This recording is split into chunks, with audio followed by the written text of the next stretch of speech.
예, 안녕하세요. 레츠코피아의 피아짱입니다. 오늘은 파기 및 분리 보관에 대해서 배워보도록 하겠습니다.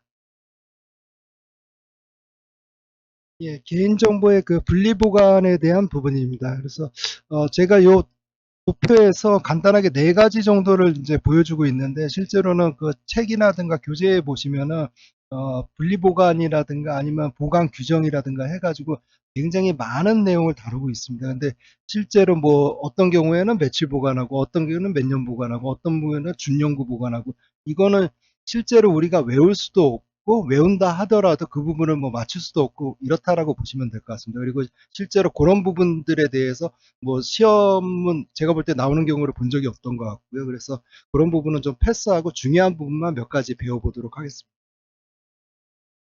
첫 번째 이제 원칙 부분입니다. 그래서 개인정보 처리자가 그 개인정보의 보유기간이 경과됐거나 아니면 처리 목적이 달성됐거나 아니면 사업의 종료가 발생했을 경우에는 개인정보에 대해서 지체 없이 파기를 하라는 내용입니다. 그래서 여기서 지체 없이라는 의미는 5일 이내에 개인정보를 파기해야 된다라고 보시면 될 것 같습니다. 두 번째는 그럼에도 불구하고 실제 그 어떤 다른 법령에 의해서 그 개인정보를 일정 기간 보유를 해야 되는 경우들이 있을 수 있습니다. 예를 들어서 상법에서 거래정보 같은 경우에는 5년 이상 보관하게 돼 있습니다. 그래서 그런 법령에 의해서 파기를 못하고 보관을 해야 될 경우에는 분리 보관을 해야 된다는 의미로 보시면 될 것 같고요.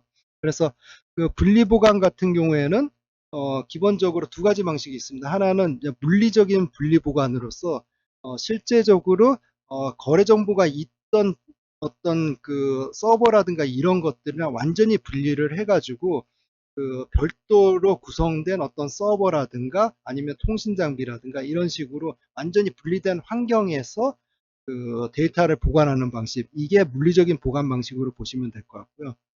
두 번째로는 그게 아니라 현재 사용하고 있는 서버에 개인정보도 보관하고 그 다음에 별도로 분리해야 되는 것도 해당되는 서버에 같이 보관하는데 단지 논리적으로 접근 방식이라든가 이거를 갖다가 달리하는 경우 이런 것들을 갖다가 논리적 분리 보관이라고 보시면 될 것 같습니다. 그래서 뭐 그런 논리적인 방식은 가상화 방식이 됐던 접근 통제 방식이 됐던 어떤 방식으로든 지금 현재 사용하고 있는 어떤 데이터나 개인정보 부분이랑 그 다음에 보관해야 되는 개인정보를 갖다가 관리해서 보관한다라고 보시면 될 것 같아요. 그리고 지난번에 그 말씀드린 것처럼 가명정보 같은 경우에는 가명정보를 갖다가 그 개인정보로 그 유추할 수 있는 정보를 갖다가 추가 정보라는 부분들이 있었습니다. 뭐 예를 들어 매핑 테이블이라든가 뭐 알고리즘이라든가 키라든가 뭐 이런 것들이 있는데 그래서 그런 추가 정보에 대해서는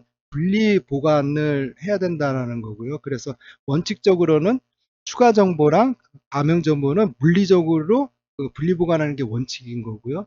만약에 그 물리적인 분리 보관이 어려운 경우에는 DB 테이블 분리든 논리적으로 분리하는 거는 가능한데 이 경우에는 굉장히 엄격한 접근 통제가 필요하다라고 보시면 될 것 같습니다. 그리고 이런 엄격한 그 접근 통제할 때 그 접근 권한도 분리를 해서 가명 정보를 다루는 사람이 추가 정보를 다룰 수 없게 이렇게 권한을 갖다가 좀 분리하고 차등해서 이렇게 관리를 하셔야 된다고 보시면 될 것 같습니다.